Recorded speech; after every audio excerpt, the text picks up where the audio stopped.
And for more on the story, DD India's Jessica Taneja joins us from New Delhi. Jessica, if you could run us through the key areas of modernization that Jaishankar has proposed for SCO to adapt to global challenges. Well, to begin with, the External Affairs Minister, Dr. S. Jaishankar, pointed out that English should also be made the official language. It has been Russian and Chinese, Mandarin particularly, since its foundation. And this is what India had been,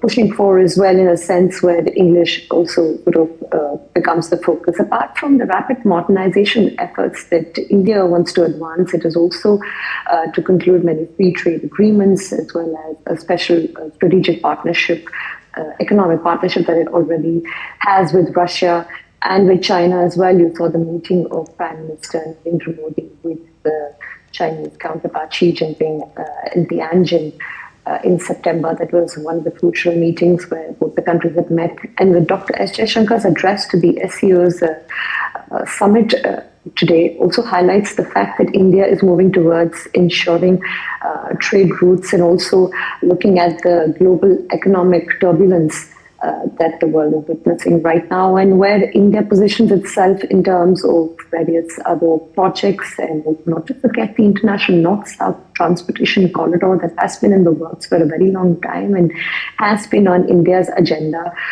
for the many SCO summits that both Dr. S. Jaishankar and his predecessors, along with the Prime Minister and his predecessors, have attended.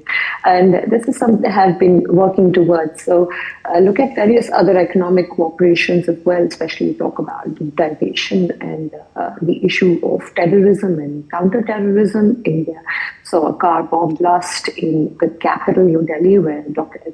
Jaishankar also pointed out that the SCO forum and its foundation needs to focus on the three evils, which is extremism, terrorism, that needs to be sort of worked upon in the coming future. So talking about the overall address of Dr. S. Jaishankar, apart from the rapid modernization efforts that India wants to advance and move forward with, this particular part of highlighting the fact that anti-terrorism and counter-terrorism efforts need to be ramped up, given the kind of dire state of security, concerns seen in the neighborhood. Okay. Thank you very much, Jessica, for that analysis. Jessica Taneja reporting from New Delhi.